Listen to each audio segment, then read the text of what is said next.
Bonjour à tous et bienvenue sur Mosaïque. Aujourd'hui, on va largement revenir sur un sujet qui a énormément fait réagir nos internautes. Marie, Sandrine, bonjour. Vous ne serez pas trop de deux pour relayer les commentaires qui ont été laissés et qui concernaient le Carré Louvain. On en parle donc tout à l'heure. On regarde d'abord le résumé de l'actu en 60 secondes. Le projet Ambrégy est abandonné. Il a disparu du site internet de Direct Énergie. La centrale électrique combinée au gaz ne verra pas le jour à Ambach. Déboutée par le tribunal administratif de Strasbourg, puis par la cour d'appel de Nancy et retoquée par le Conseil d'État, la procédure aurait dû reprendre à zéro. Direct Énergie jette l'éponge. Coup de grogne au centre de détention d'Hurmingen, le personnel pénitentiaire manifeste son mécontentement devant les grilles de l'établissement. Une journée de mobilisation pour dénoncer la présence de détenus qui ne correspondent pas au profil d'Hurmingen. Ce centre pénitentiaire est censé être réservé aux courtes peines pour des détenus présentant des perspectives de réinsertion. Succès pour l'opération Tu cherches un taf. Le lycée Henri Nominé a accueilli une quarantaine de lycéens et de bacheliers à la recherche d'un emploi. Un rendez-vous convivial leur a permis de rencontrer des employeurs. Une aubaine aussi pour les futurs apprentis. À chaque Noël, une nouvelle boule. Le CIAV de Meisenthal a dévoilé Rotor. Les designers Gwenolé Gasnier et Hélène Gaulier ont imaginé une pièce en verre fonctionnelle. Le rouage symbolise le passage du temps, mais s'insère également dans une machine appelée le Noëlomètre. Remonter le temps, c'est aussi la thématique de cette édition 2017 à Meisenthal. Dans le musée, une exposition de vieilles décorations de Noël est présentée au public. La collectionneuse est allemande. Elle a amassé de très nombreuses pièces de l'époque 1830 à 1930.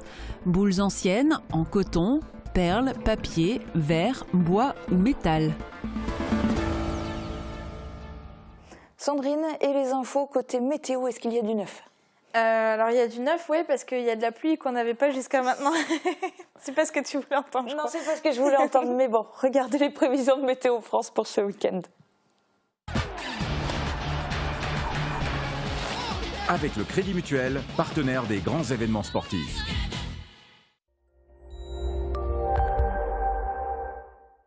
Le début du week-end s'annonce agité. Une nouvelle perturbation balaye notre département en cours de journée. Les pluies durables et par moments soutenues risquent d'apporter des cumuls d'eau significatifs par endroits. Ces pluies s'accompagnent d'un renforcement du vent avec des rafales jusqu'à 70 voire 80 km/h. En guise de consolation, les températures sont plutôt douces avec des minimales de 4 à 6 degrés et des maximales de 9 à 11 degrés. On pourra se rattraper avec la météo de dimanche. Les pluies devraient s'arrêter et le ciel se dégager. Mais les températures vont chuter avec des minimales qui tournent autour des 1 degré et des maximales autour des 5 degrés. Demain, nous sommes le samedi 11 novembre et nous fêtons les Martins.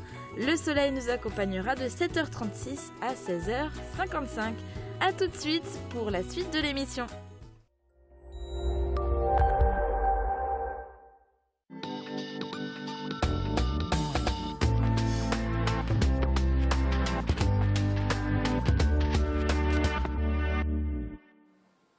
Ils ont passé la matinée devant la porte de leur lieu de travail pour exprimer leur mécontentement. Les personnels du centre de détention d'Hurmingen dénoncent la mauvaise gestion du chef d'établissement, mais aussi la violence récurrente de la population pénale. Certains profils de détenus ne sont pas adaptés à la structure de l'établissement. Nous avons rencontré ce matin le responsable local CGT du centre de détention pour en savoir plus sur les motivations de leur coup de grogne. Quels sont les motifs de cette manifestation aujourd'hui devant le centre de détention de Hurmingen ? On manifeste aujourd'hui pour dénoncer une gestion calamiteuse de notre direction. On a des détenus qui n'ont pas le profil pour une structure telle que le CD Hurmingen. Et ça nous pose problème tous les jours à les gérer, notamment un détenu en particulier au QD. Quartier disciplinaire. Donc on demande le transfert immédiat de ce détenu parce qu'on n'arrive plus, on n'est plus dans une gestion normale au quotidien. En ce moment, voilà, quelle est l'ambiance au centre de détention, les conditions de travail? Ben justement, cette situation fait que l'ambiance n'est pas bonne. Nous avons donc ce détenu à transférer rapidement pour que l'ambiance redevienne bonne. Et on a une direction qui là-dessus ne fait pas son travail. Il n'y avait aucune demande de transfert effectuée par elle dans les délais. Elle vient d'être faite la semaine dernière à la demande du personnel et du syndicat CGT. Et une fois le transfert réalisé, je pense que tout redeviendra en ordre. Après, on a eu quelques incidents. Pareil, c'est des profils qui ne sont pas adaptés à une structure qui n'a pas de mur. On a juste des grillages. Donc il faudra qu'à l'avenir, on nous affecte des détenus qui ont un profil de réinsertion pour lequel le centre de détention est là, quoi, hein. Du coup, pour vous, vous le voyez comment, l'avenir du centre de détention de Hurmingen? L'avenir du centre de détention, je ne le connais pas, mais en tout cas, on a un sacré potentiel ici. On a de la surface, contrairement à certaines agglomérations qui sont un peu réticentes à accueillir des prisons, des centres de détention ou des maisons d'arrêt. Ici, la population est favorable. C'est ancré dans le paysage. Sujet plus léger et plus réjouissant, Noël approche, le décompte a démarré, notamment à Meisenthal, au Centre international d'art verrier, où chaque année, les festivités hivernales attirent la foule. La saison démarre demain. En avant-première, Marie-Luf était sur place pour la soirée de lancement. C'est le traditionnel moment pour présenter la nouvelle boule de Noël. Chaque année, depuis 1999, une pièce unique est créée à l'occasion des fêtes. L'an dernier, ce sont quelques 42 000 boules au total qui se sont vendues sur le seul site de Meisenthal. Mais vous allez le voir dans ce reportage, cette année, il y a Rotor, la nouvelle boule, et aussi une autre surprise, le Noëlomètre. Rotor, la voilà, la nouvelle boule de Noël de Meisenthal. Les maîtres verriers s'y attellent en musique et sous le regard émerveillé des spectateurs. Elle a la forme d'un rouage, d'un mécanisme horloger. Explication quelques minutes plus tôt en conférence de presse avec les designers. Le jour de Noël, c'était pas forcément le plus important. Dans les fêtes de Noël, l'excitation la plus forte, le moment les plus heureux, en fait, c'était dans cette préparation. Où on est en famille, on va installer le sapin, on sort le calendrier de l'Avent, on va préparer des petits gâteaux en famille. Enfin, il y a toute cette période avant Noël qui est assez extraordinaire. On a voulu trouver un moyen de le matérialiser. Entre les recherches, la conception et le procédé de fabrication, une année entière a été nécessaire. Alors le grand plaisir de travailler avec du verre, c'est qu'il y a quelque chose de très spontané. C'est-à-dire qu'on fait un test, la matière est là, on la manipule directement avec le verrier, et le lendemain, la pièce est finie, elle est en dur dans un matériau magnifique, sans toute une chaîne industrielle, pas la moulinette de l'industrie, quoi. C'est le talent du verrier avec lequel on discute, avec lequel on échange, et tout à coup, l'objet est là. Non, la difficulté, c'est que c'est quand même un matériau assez capricieux, qui refroidit très vite. Très vite, il n'est plus à bonne température, on ne peut plus le travailler. Voilà, c'est vraiment quelque chose que je pense qu'il faut travailler longtemps pour bien comprendre. Les boules de Noël de Meisenthal sont connues à travers toute la France. Il y a 10 points de vente, notamment à Strasbourg et à Paris. À partir de 19 €, elles rendent la création contemporaine accessible. Au-delà de l'objet de décoration, il y a une réflexion artistique. Cette boule de Noël elle représente beaucoup de choses, elle représente l'impatience sacrée que l'on peut vivre à l'approche des fêtes de Noël. Et ces enfants qui nous demandent tous les 2-3 jours, c'est quand Noël? C'est vrai qu'elle symbolise ce temps qui passe avec cette forme très caractéristique des engrenages employés dans l'horlogerie. Et puis ça représente aussi le symbole d'un artisanat qui se renouvelle et qui a décidé de continuer à vivre tout simplement. La présentation de la nouvelle boule de Meisenthal est l'occasion de lancer la saison hivernale. Depuis la fermeture de la verrerie en 1969, le site est devenu un haut lieu touristique, particulièrement en cette période de l'année. Et ce soir, le décompte peut commencer. Comme beaucoup, Noël c'est une étape importante, quelles que soient les convictions religieuses dans une année. Et comme tous les enfants, effectivement, j'attendais Noël. Justement, l'attente avant Noël, c'est la réflexion menée par les designers. En plus de la création verrière, ils ont inventé une machine, le Noëlomètre, qui permet de compter les jours restants avant la veillée, Les cadeaux, le repas en famille. Un mécanisme horloger fabriqué à Morlaix dans le Finistère et présenté au public hier soir. Très belle surprise avec un mécanisme de montre magnifique, enfin que du bonheur. La veillée inaugurale s'est poursuivie jusque tard dans la nuit, comme un avant-goût de Noël. Et la boutique vous accueillera cet hiver ainsi que le musée avec 2 expositions sur le verre et sur les décorations anciennes de Noël. 3 concerts seront également programmés. Le programme complet est sur le site internet ciav-meisenthal.fr. Et puis restons dans l'ambiance de Noël avec des bougies plein les yeux. Il y en a de toutes les formes, de toutes les tailles et bien sûr de toutes les couleurs. En plus, elles sont artisanales et fabriquées à la main. Elles sont l'œuvre des usagers de l'ESAT La Ruche. L'établissement et service d'aide par le travail de Sarreguemines les propose à la vente dans sa boutique éphémère à l'angle de la rue de Verdun et de la rue de l'Église. Reportage.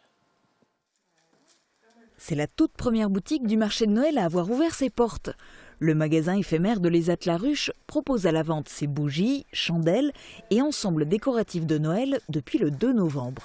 Et comme chaque année, ça cartonne déjà. Énormément, effectivement, surtout en fin de semaine. Et puis bon, le fait qu'on ait la chance d'avoir 20 mètres linéaires de vitrine, ça permet aux gens de se prendre le temps de bien regarder les objets qui sont proposés et puis de venir nous voir quand la boutique est ouverte. Voilà. Implantée cette année à l'angle de la rue de Verdun et de la rue de l'Église, la boutique bénéficie d'un emplacement idéal. Alors le grand changement, c'est déjà la superficie qui a doublé par rapport à celle de l'année dernière. Et puis surtout la présentation de la fabrication de bougies chandelles qui est une nouveauté et qui permet d'être plus près du client. Ça lui permet de voir exactement comment tout ça se fabrique. Jusqu'au 24 décembre, les usagers de l'ESAT vont se relayer pour effectuer des démonstrations sous vos yeux en faisant bien attention. À ne pas se brûler.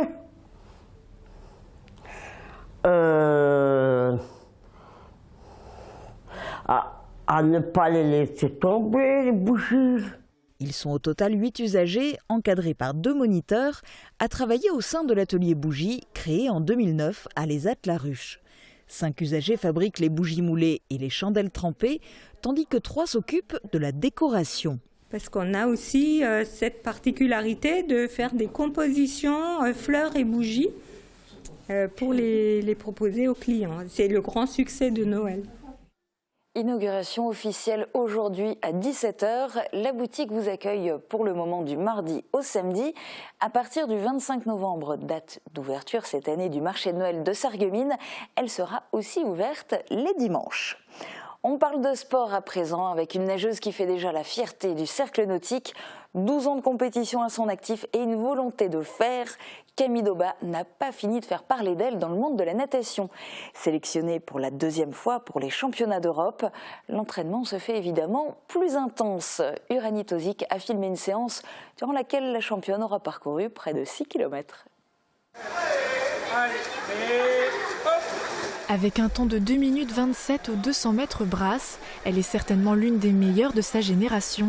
À seulement 20 ans, Camille Daubat est sélectionnée pour la 2e fois au championnat d'Europe. Une suite logique dans son parcours du point de vue de son entraîneur. Et pour espérer faire un meilleur temps et se qualifier, l'entraînement est crucial. Cette année, il faut innover en travaillant sur son point faible. Tout ce qui est sprint, c'était pas vraiment sa force première. Donc on a basé vraiment le premier trimestre de travail sur la vitesse et qu'on mettra à l'épreuve du temps, à l'épreuve de ces courses de prédiction sur 100 ou 200 mètres tout au long de la saison à partir du mois de janvier. Je fais un gros travail mental aussi, j'ai un préparateur mental. Et quand on arrive sur les gros objectifs, le travail a été fait avant à l'entraînement, donc c'est vraiment que le mental qui joue pour moi. Camille passe 22 heures dans l'eau par semaine pour travailler les aspects physiologiques et les techniques de nage.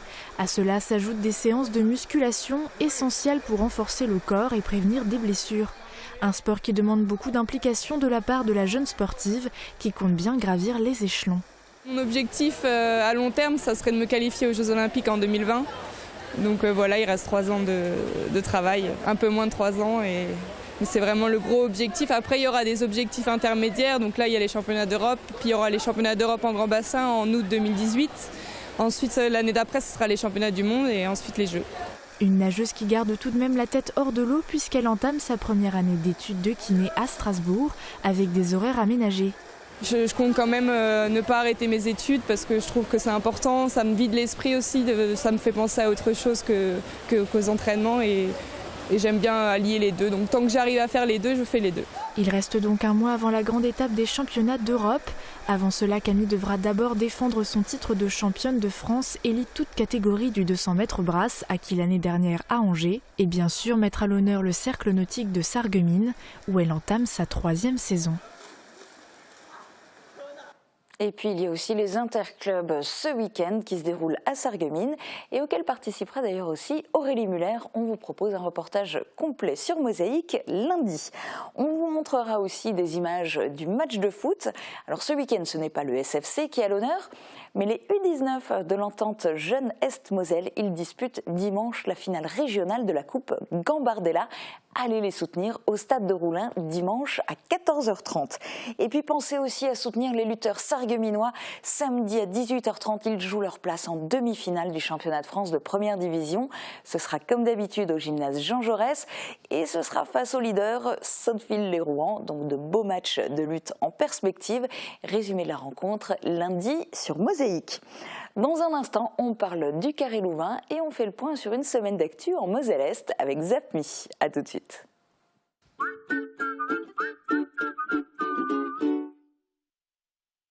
Est-ce que vous voulez faire la fête? Venez chez Festivité. La la la. Festivité, Festivité, des idées toutes faites. Pour des produits bio et sains au quotidien, La Vie Claire propose une grande variété de pains bio, des compléments alimentaires pour renforcer votre système immunitaire et développer votre vitalité. Prenez soin de votre corps avec toute une gamme cosmétique à base d'ingrédients naturels. Bio Santé Crépy, La Vie Claire, au 5 rue des Ormes, à Sarreguemines. La Vie Claire. Faut que j'enlève ma prothèse, sinon je vais l'entendre ronfler toute la nuit. Des nuits sereines avec la passion de l'audition.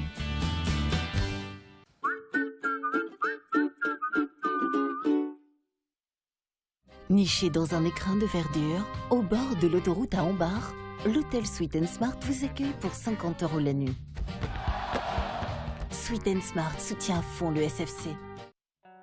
Fort de ses 70 agences et de ses 6000 intérimaires par jour, DLSI soutient le SFC en championnat. DLSI, l'énergie de vos emplois et de vos footballeurs. Le SFC joue son prochain match mercredi. Les faïenciers recevront les joueurs de Trémery. Pour les Bleus de Sébastien Meyer, c'est l'occasion de marquer des points. Votre soirée football, c'est mercredi 15 novembre à 20h en direct sur Mosaïque.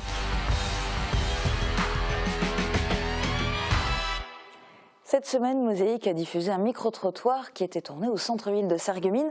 Alors on a demandé aux passants pourquoi le Carré Louvain ne fonctionne pas. Et c'est une question qui a également mobilisé nos internautes. Ils étaient très nombreux à donner leur avis sur la page Facebook de Mosaïque.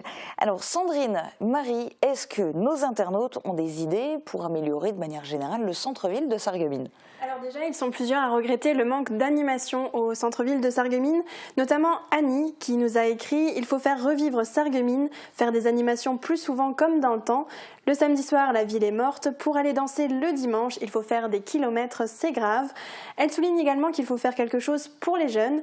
Jeff, lui, répond « Oui, il n'y a rien pour les jeunes dans le secteur. Un ciné et 2 bars plutôt branchés mais très chers à Sarreguemines. Et le Bounty qui est vite saturé et ça s'arrête là. » Sébastien, lui, poursuit « Pas de discothèque, pas de bar, pas d'amusement, pas de sport, pas de Fnac. Les jeunes désertent. » Certains ont des idées de boutiques ou d'enseignes qu'ils aimeraient voir à Sarreguemines et notamment au Carré Louvain avec un pressing, un McCafé ou la Fnac. René, lui, pense à un marché couvert. Pour Aurélie, ça manque d'endroits où on mange un repas rapide sur le pouce, à part l'éternel sandwich ou kebab. Claude, lui, a d'ailleurs une idée. Il nous a écrit « Je mettrais bien un petit point de restauration sympa en mettant en avant nos producteurs locaux et différents petits produits frais à emporter ou à déguster à la bonne franquette. » En même temps, c'est pas tout d'avoir des nouvelles enseignes ou des enseignes originales ou des grandes enseignes éventuellement un petit peu locomotives. Il faut encore réussir à s'implanter et du coup, ça pose la question du loyer. C'est ça. Et justement, pour enchaîner avec le commentaire de Claude qui parlait des petits points de restauration, il terminait son commentaire en disant « Des petits plats de qualité et en vitesse, ce n'est pas compatible avec un loyer de malade ». Et c'est souvent ce qui est reproché au Carré Louvain. Dans un autre commentaire, il nous explique que si les loyers étaient moins chers, on aurait un hall plein de petits artisans désireux de se développer et de développer le centre par la même occasion. Pour Mélanie, ce ne sont pas les magasins qui sont à remettre en cause, contrairement à ce que disaient certains, de justement faire venir des grandes enseignes. Pour elle, les magasins tenaient la route, mais ce sont vraiment les loyers qui sont responsables des fermetures. Et Yannick nous dit « Les loyers sont un problème du moment que la clientèle n'est pas assez nombreuse. Au final, un proprio devrait baisser les loyers plutôt que de ne plus en avoir du tout et de se retrouver avec des locaux vides. » Alors visiblement, des loyers trop élevés empêcheraient des commerçants de s'installer ou de réussir dans la durée. Au Carré Louvain, il y a maintenant plus de la moitié des cellules commerciales qui sont vides. Ceci dit, c'est pas seulement à cause des loyers. Le Carré Louvain a du mal à attirer du monde. Ça manque de passants, ça manque de clients pour les magasins qui y sont implantés. Effectivement, et de nombreux internautes pointent du doigt l'état en lui-même du Carré Louvain. Pour Gisèle, c'est lugubre et malfamé. Julie nous a écrit « J'ose à peine m'y promener seule et je vais juste au Sephora et je repars. Tout ferme, même pas un café et ras-le-bol de se faire insulter à l'entrée ou à l'intérieur. » Francky lui a déjà fait le tour pour ne pas rentrer par l'entrée principale. Pour Stéphane, c'est pareil, ça ne donne pas envie de t'y engager. Le hall est triste car beaucoup de cellules sont vides. Même constat pour Camille, la rénovation du Carré Louvain n'est pas top non plus. Le parking déjà fait peur, la moitié est sombre. Quand il pleut, il y a des fuites partout. Il faudrait revoir l'état complet du Carré Louvain et essayer d'attirer de belles enseignes. Oui, mais justement, en parlant du parking, déjà rien que quand le Carré Louvain a été lancé, il y avait énormément de soucis au niveau du parking. Il y avait le deuxième étage qui était complètement condamné, donc ça a fait que les gens ne pouvaient même pas se garer sur place. Ils devaient aller trouver des places en centre-ville et c'est vraiment ce qui a posé problème pour beaucoup. Mélanie nous dit c'est galère de se garer à proximité ou alors c'est payant. Et Hélène ajoute justement il y a de moins en moins de parking et ceux qui sont là sont payants. Et le pire, c'est en été, on sacrifie des places de parking pour installer des tables et des chaises pour les bistrots. Alors en plus, la réglementation des stationnements va changer. Ça va encore pas arranger les choses du coup. Alors en fait, ce qui va changer, c'est désormais essentiellement pour les PV. C'est-à-dire que jusqu'à maintenant, le montant des PV était fixé au niveau national. C'était 17 €, là, le dernier tarif. Maintenant, ça va être décidé par chaque ville où il y a des emplacements de stationnement qui sont payants. À Sarreguemines, c'est le cas. Le conseil municipal va se prononcer lundi soir. A priori, ce qui devrait être voté, c'est un tarif de 20 €. Ceci dit, ça, c'est pour la partie PV. Sanction. Ouais, pour la partie purement tarification, moi, je voudrais peut-être quand même rappeler les tarifs à Sarreguemines parce que tout le monde dit c'est payant, c'est payant, c'est payant. Ok, je suis quand même allée vérifier les tarifs. Alors, dans les rues de Sarreguemines, on peut stationner pour une durée maximale de 4 heures. Ça coûte 3 €. Donc ok, pour ceux qui travaillent au centre-ville, c'est évident, il vaut mieux prendre un abonnement. Mais c'est 3 €. Et encore, ça c'est 3 € quand on est au niveau de la voirie. Parce que pour des stationnements comme ça un petit peu plus longs, du type 4 heures, si on va au parking du Carré Louvain ou au parking du Moulin, ça coûte 2,60 €. Ouais, donc c'est quand même pas, au final, pas énorme. Et j'ai d'ailleurs des contre-exemples qui vont dans ce sens en ce qui concerne les parkings. Il y a Jeff qui nous dit « Les parkings payants, c'est tout à fait normal pour moi. Ça incite les gens à rester en périphérie et à se déplacer en bus. Donc moins d'embouteillage, moins de pollution et surtout beaucoup plus de sécurité en ville. Évidemment, Sarreguemines n'est pas une grande ville et cette théorie n'est pas vraiment applicable. Alors forcément, on a envie de faire le parallèle avec, comme il dit, les grandes villes et la plus proche, c'est Sarrebruck. Il y a Claude qui ajoute « En Allemagne aussi, tu payes et ce n'est pas un souci ». Alors justement, comment ça s'explique, ça, le fait que ça ne les dérange pas de payer en Allemagne, mais à Sarreguemines, oui. Mais parce que les parkings sont beaucoup plus chers Exactement. à Sarrebruck, et à la limite, ceux qui veulent ne pas payer le parking ou être plus écolo, ils peuvent y aller en tram, mais le tram est très cher. Oui, voilà, c'est là qu'il y a une contradiction en fait dans les commentaires de nos internautes. Ils sont nombreux à préférer se rendre à Sarrebruck alors que les parkings là-bas sont souvent plus chers. Mais pour Sébastien, c'est sûr, à Sarrebruck c'est payant, mais ça bouge. Grandes enseignes en vêtements, soirées, quelques restaurants sympas, c'est dynamique. Pour Giuliano, Sarrebruck écrase tout. Johan renchérit, Sarrebruck c'est le paradis pour les jeunes. Il y a Patrick qui nuance tout de même. À Sarrebruck, c'est loin d'être l'euphorie chez les commerçants. Chiffre d'affaires en baisse constante depuis plusieurs années. Si les grandes enseignes s'en sortent plutôt mieux, les petites boutiques ont plutôt du mal. Bref, les mêmes problèmes que chez nous. Et le pire, c'est que Sarrebruck, c'est même pas la seule concurrence. Il y a aussi rien qu'à Sarreguemines dans la zone commerciale. Exactement, et pour Arnaud, les grandes et belles zones commerciales tuent nos petits commerces, sans compter Internet. Même constat pour René, il ne faut pas se leurrer, il n'y aura pas de solution pour installer des boutiques dans le Carré Louvain. La concurrence des zones commerciales est trop forte, et il ajoute ce sera encore pire dans le centre commercial, quand le centre commercial de Fare-Bersviller ouvrira ses portes. Il y a donc beaucoup de critiques par rapport au centre-ville de Sarreguemines. Certaines sont constructives, d'autres peut-être un petit peu moins, mais en tout cas les internautes ont été inspirés par ce sujet et pour donner des idées d'amélioration. Alors je vais terminer avec le commentaire de Romain. C'est dommage, la ville a du potentiel. C'est la plus grande agglo entre Metz et Strasbourg. Petit potentiel historique, quelques facs et la proximité avec l'Allemagne.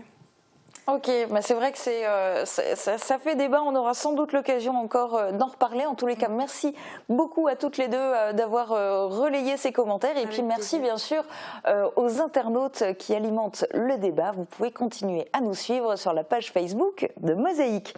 Allez, on regarde maintenant le résumé de l'actu de la semaine en Moselle-Est. C'est ZapMe réalisé en partenariat avec TV8.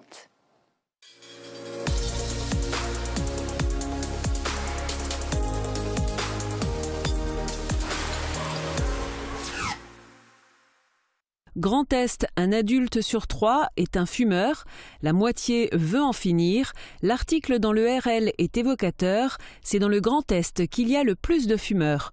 La campagne Moi sans tabac, lancée le 1er novembre, est l'occasion de sensibiliser sur ce fléau.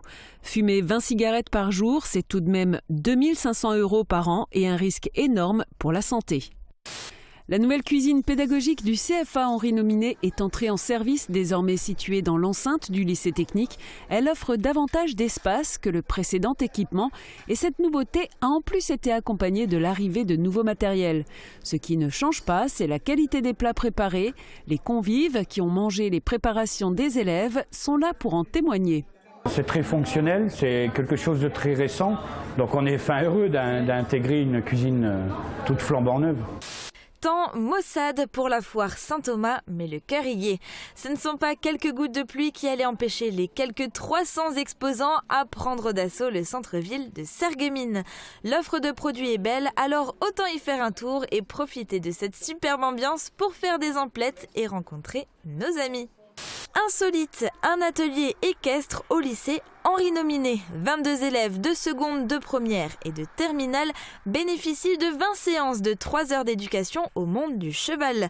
Le proviseur envisage même d'ouvrir une section sportive et d'inscrire l'équitation en option au baccalauréat. Inauguration officielle à Houndelin, le village dispose d'une toute nouvelle agence bancaire. Le Crédit Mutuel est désormais accessible à tous et accueille les clients dans un espace moderne. Originalité, en plus d'être inaugurée, l'agence bancaire a été bénie. Divergence autour de l'interdiction des emplois familiaux chez les élus. 2 députés La République En Marche de Moselle-Est sont pointés du doigt, en l'occurrence Christophe Arend, député de Forbach, pour avoir embauché comme attachée parlementaire la fille de Nicole Triss, députée de Sarreguemines. CV et expérience justifieraient cette embauche effectuée cet été en remplacement de l'ancien attaché parlementaire qui accuse aujourd'hui Christophe Arend d'agression sexuelle. 207 cyclistes à la course des Lucioles à Wustwiller, à la lueur des lampes frontales. Les sportifs, excités par l'originalité de la course, s'engagent sur 3 parcours au choix de 28, 26 ou 48 km. À chaque édition, c'est l'engouement autant des sportifs que du cyclo-club organisateur. Rare et apprécié, le cross de Lhassa s'est déroulé par temps sec. 150 coureurs ont participé à cette course traditionnelle connue par le passé sous le nom de Cross des Douanes.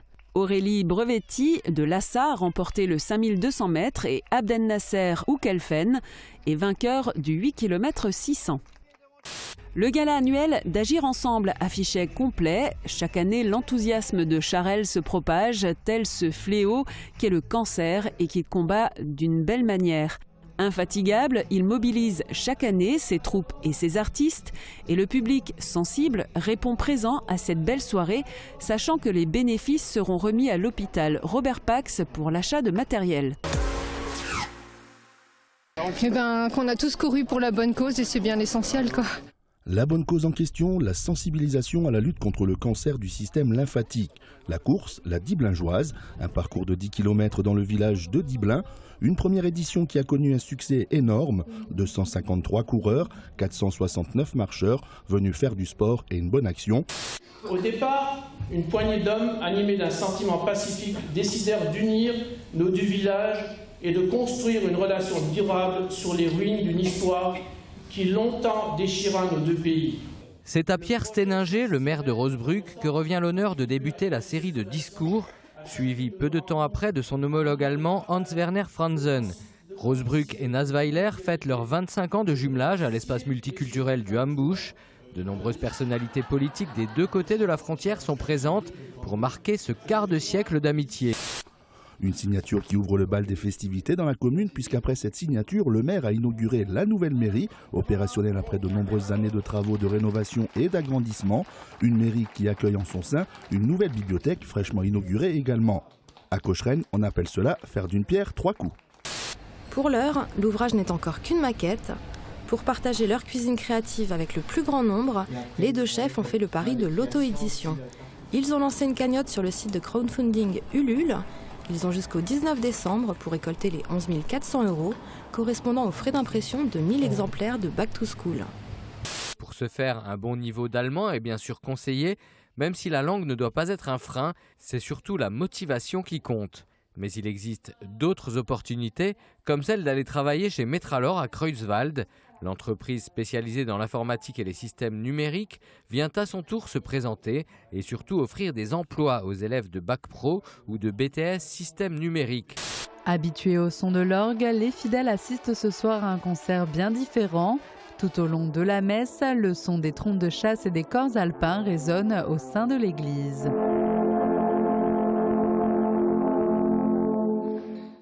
Le secteur du Corrèze Moselle-Est est un des plus petits de la région Grand Est. Il comprend 3 lignes, Metz-Forbach-Saarbrück et Metz-Bénin-Sarreguemines en train et Sarreguemines Beach en car. Sur ces itinéraires, la fréquentation a été en baisse au cours de l'année 2015-2016, moins 1,4%.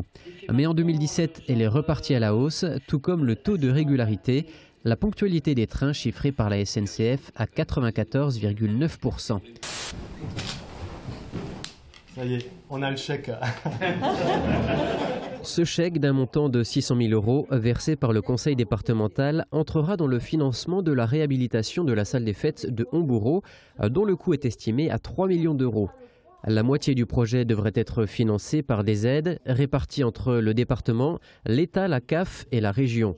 Pour le maire de Homboureau, cette signature est synonyme de promesse tenue, puisque ce projet figurait dans son programme de campagne en 2014. Une fois par mois, dans une commune de chaque intercommunalité du territoire du SIDEM, une collecte d'échantillons de bacs multiflux est réalisée. Avant le passage des éboueurs, un technicien qualité du tri prélève le contenu d'une vingtaine de poubelles. Cette opération permet d'avoir une idée sur le respect ou non des consignes par les habitants. Sur chacun des bacs prélevés ou inspectés, l'intervenant appose une marque pour signifier son passage. Il a en sa possession toute une série d'étiquettes ainsi qu'un autocollant rouge. Ce dernier signifie aux éboueurs qu'ils ne doivent pas prélever un bac parce qu'un habitant a très mal, voire pas trié du tout ses déchets. En moyenne, seul un bac toutes les 2 ou 3 inspections se voit notifier un refus de collecte. J'ai refusé ce bac parce que j'ai constaté en ouvrant et en voulant le collecter qu'il n'y avait que des sacs verts et ces sacs verts comportaient aucun biodéchet. Donc c'est une erreur de tri. Donc suite à cette erreur de tri, la personne aura la visite d'un ambassadeur du tri qui viendra lui réexpliquer les consignes de tri. Néanmoins, dans la grande majorité des cas, l'inspection est positive et démontre que les habitants trient bien leurs déchets. Lorsque son petit camion poubelle est rempli, avec des bacs prélevés de manière aléatoire, l'intervenant se rend dans un centre de tri multiflux afin de procéder à une caractérisation. Il va ouvrir les sacs qui lui paraissent suspects. Là, on a du plastique souple et rigide qui n'est pas triable par le SIDEM pour le moment. Dans celui-ci, au son, on a du verre. Dans celui-ci, on a ce qu'on pourrait dire une couette ou un coussin à première vue, donc j'ouvrirai tout à l'heure. Et ici, on a un sac bleu. Le non-respect des consignes de tri pénalise le traitement des déchets assuré par le SIDEM et ce n'est pas la seule conséquence négative. C'est des choses qui impactent le coût de nos poubelles, à savoir qu'un sac bleu, ça a un coût, un sac orange, ça a un coût, ça nous rapporte de l'argent. Si on a des mauvaises choses dans les mauvais sacs, ça impacte un prix qui devient plus cher pour l'usager. Il y a deux raisons qui expliquent la qualité du tri des déchets effectués dans chacune des intercos, notamment la date d'entrée dans le système multiflux. Certaines intercommunautés, ça fait plus de 10 ans qu'elles sont sur le système multiflux, alors que d'autres sont très récentes, il y a 1 an ou voire 2 ans dans le multiflux. Et il y a la volonté de chaque personne de trier plus ou moins bien. Les sacs oranges sont triés à la main par des agents de tri sur le site de Sainte-Fontaine. Ne serait-ce que par respect pour eux, veillez à ne mettre dans ces sacs que des déchets recyclables et pas d'objets en verre.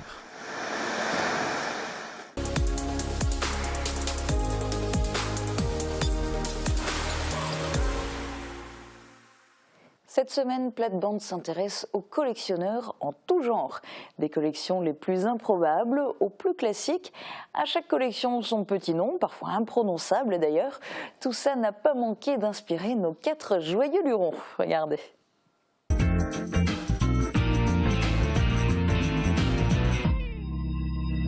Liebe Zuschauer, heute haben wir Sammeln ohne Ende. Ja.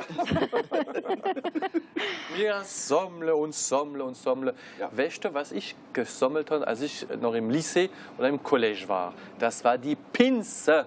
Die kleinen Dinger da? Pinse. Ja. Wer hat da nicht Pinse daheim gehabt? Ja. Und ich habe da, weiß ich noch, an jede Chaîne de Television geschrieben, TV und die alle gehen und sagen, bonjour, ich kollektioniere Pinse und da habe ich von jeder einer immer gekriegt. Und weißt du, wie das heißt, meine liebe Suzanne? Nee. Jemand, der Pinse kollektioniert. Pensionär. Wie? Pensionär. Pensionär, ja, ja. Nee, Philopin. Philopin. Mit Galopin, ja, mit Galopin, ja. Ja. Hast du auch gesammelt, wie die Kleinen? Ich sammle immer noch. Ja, ich bin einer von den Sammlern. Timbre, wie immer. Bande dessinée, aber das sind die ganz Kleinen. Die Rodeo und so weiter. Die kennt man fast nicht mehr. Und verschiedene andere Dinge so. Ja. Suzanne, weißt du, was Martin sammelt? Was sammelst du, Martin? Protokolle. Gar nicht wahr.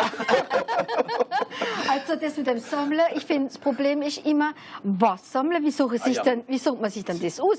Da fängt man mit einem an, wir haben 20, 30 Pins, geht ja noch, die machst du in der Schublade. Ja. Aber die, die Autos sammeln, weißt du, die so schöne Kostüme anhaben wie du, Sebastian? Ja, bei uns sind die Richelieu. Und die Jode sammeln, gell? Die Jode, die wo Schäfer sammeln, ist das? Ja, voilà. Alte Auto. Ich kenne einen, der sammelt alte Autos, so wie deux Chevaux. Ja. Kollektioniert deux Chevaux. Und der Vater der Lucien, ja, der Vater mit, ja. Und dann ist er da am Sonntag gefahren, gell, mit dem Jolanda in die deux Chevaux. Und ich war einmal Hups und Hups hinten dran, gell. Da war so Ferrari, ein Cabriolet hinten dran. Und der manevert. Mach dich auf die Seite, Pepe, lass dir mal da die Straße, wo die richtigen Fahrer da. Schau mal da, du mit den deux Chevaux da, schau mal mit dem Cabriolet da. 500 Schwöre. Ah ja, der Lucien denkt, überholt mich, fahr du nur, gell. Er fährt wieder, betrachtet die Landschaft mit Mjuland. Über einmal kommt er da und schaut, oh je, der Ferrari in den Bach.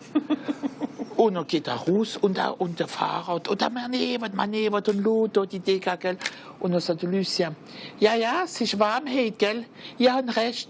Hier muss mal die 500 Schöwe oder die 500 Teer trinken machen. Er hat so getränkt. Susanne, weißt du, wem das ist, der wo Plattokaulinophiel ist? Das ist der, wo viel Blatt mit Kakao. Plattokaulinophiel, das ist der, wo die Assiettes en Faïence kollektioniert. Oh, leck, Platte. Ja, Ja, Plattokaulinophiel. Cher habe ich gern, als Kind habe ich schon so gern von meiner Kommunion Sommertessler gekriegt, weißt du? Also, Sommertessler. Und Bertrand, hast du auch noch so komisches Wort? Was mich amüsiert mit einer Kollektion, das sind ja die Namen, die sie geben. Ja. Unglaublich, das sind Namen. Was ist da? Ein Mikrotyrosemiophil. Ein Mikrotyrosemiophil. Mikroskop, ja. Da tut Crème de Gruyère sammeln. Crème de Gruyère. Und da gibt es sogar einen Namen davor. Das finde ich unglaublich. Ja, Martin, ich schon jetzt einer für dich. Ja, wieso für mich? Was tut der Pipermann kollektionieren? Ein Piper? Ja, voilà! Da war aber auch einer, der hat kollektioniert die Etikett auf der Weinflasche, weißt du? Ja, Elsässer.